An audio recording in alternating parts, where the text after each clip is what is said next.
I'm Jess Pryles from Hardcore Carnivore, and this is Master the Method. This series is called Master the Method, and it's all about exploring some of the great cuts that you can find at your local HEB meat market and how to cook them. So you can whip up your favorite cuts like a pro, or maybe you can even try something new. So let's get started. Today we're taking a look at picanha. It's one of my very favorite cuts. You can see it's got some beautiful meat on one side, and when you flip it over, you see the really thick fat cap. Now some people confuse this for a tri-tip because it has 3 points, but it's definitely a different muscle and a different cut. Now today I've chosen to use the HEB Prime 1 picanha, but if you want to find a grade that suits your tastes and your budget, just go in and have a talk to your HEB certified meat cutter at your local HEB store and they'll help you out. Now there are lots of different ways you could cook this. You can grill it, you can smoke it, but I'd like to show you a way that you can roast it just in your oven at home. And the first step is we have to score this fat cap. It is really thick, and so to make sure that that fat renders properly,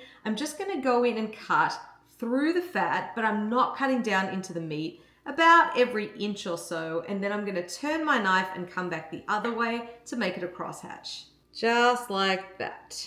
And as you can see, that fat is cut, but we haven't gone all the way through to the meat. To make sure that we really break down that fat cap, I'm gonna start by searing this on the stove and then it's gonna go into the oven to roast. I am preheating a pan over medium heat and then I'm going to put my picanha in fat cap down. I always like to turn it around in the pan just so it browns a little more evenly. It's gonna cook like this so that fat can really start to render for about 3 to 5 minutes. Then I'm gonna flip it over and sear the other side for just a minute or two. I just wanna get some nice browning here to start developing the flavor. Now that looks pretty good already, but it is completely raw in the middle. So now it's time for stage 2. I haven't put any kind of seasoning on it all, so now's the time to do that. Now on that back side, I'm just gonna put my favorite all-purpose rub. You could also just use salt if you prefer. Now on the top side, I do want to make sure it's seasoned, but I want to keep it all about the fat, so I'm just going to use salt. This is just kosher salt, so I'm going in with a sprinkle over the top, and then I'm going to rub it in to try and get it right into those seams that we cut. I've got an oven-safe dish over here. This is actually just a lasagna pan, but it'll work great.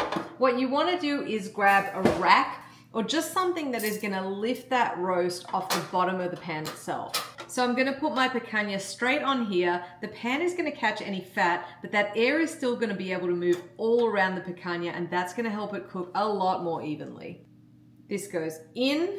Now that's ready for the oven, and I've already preheated it to 375 degrees, so I can go ahead and get this in. It's going to take anywhere from 30 to 50 minutes to cook, and I'm looking for a perfect medium rare in the middle. Now sometimes the cook can go a little fast, and sometimes it can go a little slow, depending on so many factors like the size of the picanha and how well your oven cooks, but that's why the time is so variable. The way to get around it is to use a meat thermometer, and that's why we're gonna cook to temperature, not time. So starting at about the 30-minute mark, I'm gonna start to check that internal temperature with a meat thermometer. I'm looking for 135 degrees. That's gonna be medium rare, and as soon as it hits it, I'm gonna take it out. But let's start by putting it in.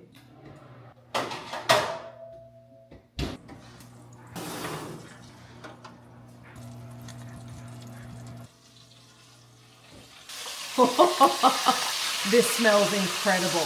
It's really important to let this rest because I want it to be nice and tender. I'm gonna cover it loosely with foil and just leave it here for at least 10 to 15 minutes. I'm gonna be back and we'll slice it. Now that's a thing of beauty. All right, let's see how we did.